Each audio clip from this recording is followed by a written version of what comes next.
This video is sponsored by Card Kingdom. You can visit their store by using my referral link in the description below.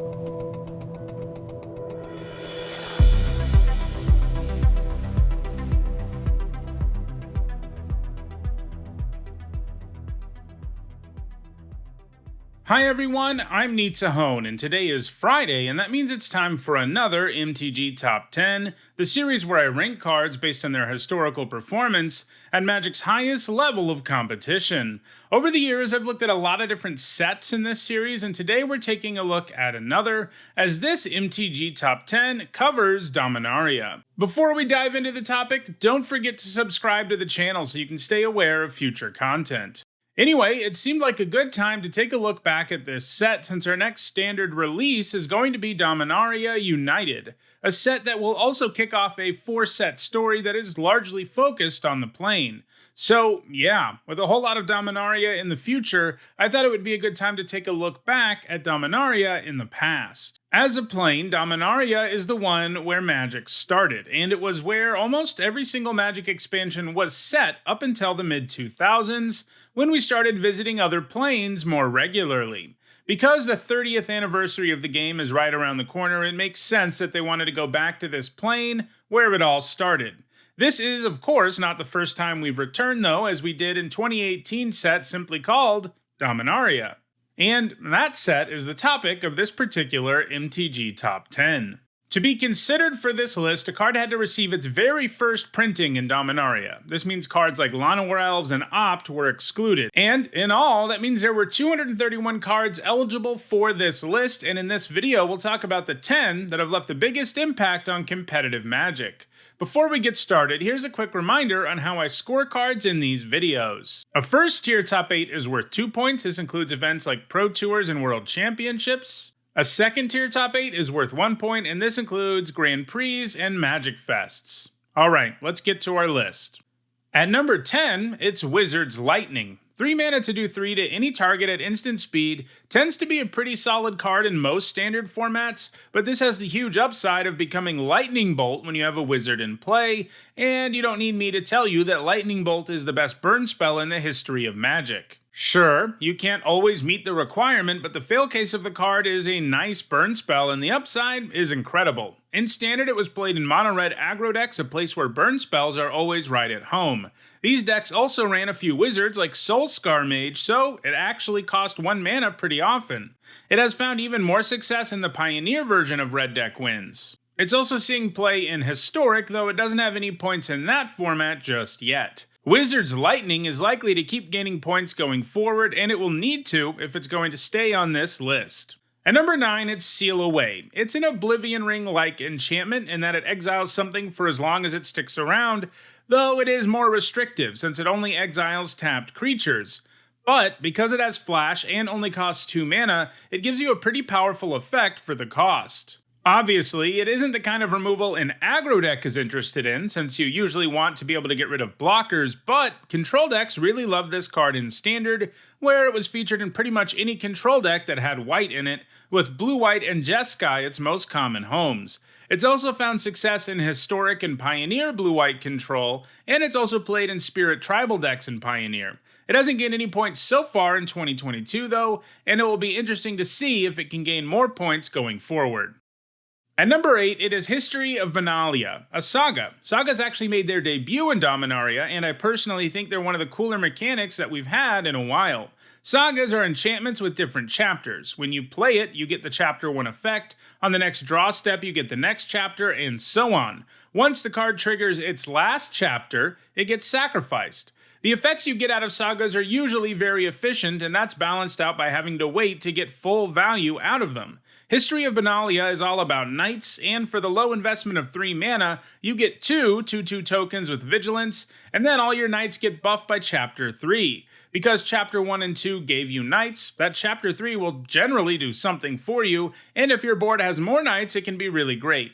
It was pretty heavily played in Standard, appearing in both aggro and control decks. However, it hasn't gained any points since rotating, and it's very likely to be passed by both Seal Away and Wizard's Lightning in the future. At number 7, it is Goblin Chainwhirler. The Whirler is part of a Dominaria cycle of creatures, all of which cost 3 mana of the same color. The Whirler is the only card from that cycle that made the list, and it's definitely the best card in that cycle. At worst, it's a 3 mana, 3/3 with first strike that does 1 damage to the opponent. That's already a card worth looking at in a lot of aggro decks. However, he can usually cause even more problems than that, killing X1s and lowering the loyalty of an opposing planeswalker or even picking them off. Because of its somewhat tricky mana cost, the Chainwhirler has almost exclusively been played in mono-red aggro decks in both Standard and Pioneer. It's also gained some points in Goblin tribal decks in Historic, Modern, and Legacy. Thanks to its multi-format success, the Chainwhirler is well positioned to continue to gain points going forward. At number 6, it is Gitu Lava Runner. This 1 mana 1/2 becomes a 2/2 with haste if you have 2 instants and or sorceries in your graveyard, basically making it into Goblin Guide. Aggressive red decks throughout Magic's formats love playing lots of cheap spells, so this creature can very quickly become a 2/2 with haste. In Standard and Pioneer, it's been played alongside Wizard's Lightning in red deck wins. It has the added bonus, of course, of being a wizard, so those two cards go really well together. This powerful common also sees significant play in Pauper burn decks. It's likely to continue its run of success, so it will probably move up this list in the future, though there are certainly some impressive cards in front of it. At number 5, it is Lyra Dawnbringer, a very efficient creature. She's a 5 mana 5/5 with flying, first strike, and lifelink, and she also happens to be an Angel Lord that grants the usual +1/+1 to all angels as well as lifelink. Huge creatures with lifelink can be a real problem. They make it pretty impossible for the opponent to race, because every time it hits them it creates a gap of 10 life between you and your opponent. On top of that, because she has first strike, that means she can even hang back and block super efficiently and gain you life in a pinch too. It was played primarily in more aggressive decks in Standard like Vehicles, Boros Aggro, and even Boros Angels, a deck that got the most value out of Lyra Dawnbringer. Lyra has been played in Modern too, primarily in the sideboard of blue-white control decks. Against aggressive opponents who don't play much removal that can deal with a 5/5, Lyra Dawnbringer can be pretty insurmountable thanks to that lifelink. In Pioneer, it's also gained points in White Weenie and Esper Control. The recent printing of Giada has given Angel decks another powerful Angel payoff, and I wouldn't be too surprised to see the two of these cards used together at some point in Pioneer or Historic. Either way, Lyra Dawnbringer is likely to gain more points going forward. At number 4, it's Cast Down. Black gets a great removal spell in most sets, and this is definitely the one that checks that box for Dominaria. For 2 mana, it can kill almost anything at instant speed. The one restriction is that it can't kill legendary creatures, but that still means this can kill a whole lot very efficiently. Unsurprisingly, it was heavily played in Standard as one of the premier removal spells, and it's even seen a bit of play in Modern, though it doesn't have any points in that format since 2019. Because it got its rarity downshifted in a Double Masters reprint, it's also legal in Pauper, where it's one of the best removal spells available in the format. Because of Pauper, Cast Down is likely to gain more points in the future. At number 3, it is Karn, Scion of Aversa. Like all Karns, this is one of my favorite cards, so much so that I did a Historic Brawl video with him as the commander. Anyway, this 4 mana Planeswalker starts with a pretty impressive 5 loyalty, and he comes with a +1 that draws you cards and a -2 that makes creature tokens that can protect him. Those tokens get extra impressive in artifact-heavy decks, so yeah, he can generate a ton of value for the investment, generally netting you multiple cards one way or another. He's proven to be powerful enough that he's seen play in every format he's legal in. Unsurprisingly, he's seen a lot of play in decks that care about artifacts, at least as a sub-theme. He's gained points in artifact aggro decks in both Historic and Pioneer. In Modern, he's played in Hardened Scales and Affinity. In Legacy, he's played in a wider variety of decks, including artifact decks, but also decks like Eldrazi Aggro, Death and Taxes, and 12 Post, and he even sees play in Vintage Mud decks. He's going to keep gaining points, but this is also true of the 2 cards in front of him, and they already have a big lead, so number 3 might be the best Karn can do on this list. At number 2, it's Dampening Sphere, which has quickly become a very important sideboard card in multiple formats.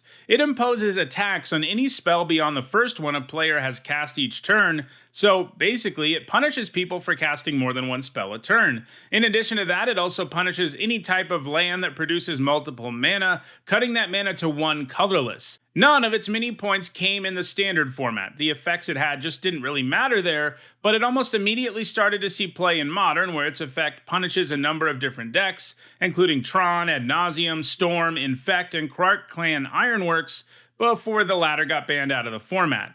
In Pioneer, it hates on Lotus Breach combo decks, among other things. It's also found some success in Legacy, where it's especially good against Storm. It's going to keep putting up points in all of these formats, and it's only 1 point behind the number 1 card on this list, which is Teferi, Hero of Dominaria, who has quickly become one of the best planeswalkers we've ever seen. He has a +1 that lets you draw cards while still leaving mana up so that you can interact with your opponent on their turn, and a -3 that is an amazing tempo play, as putting your opponent's best permanent 3-deep into their library can go a long way towards keeping Teferi around.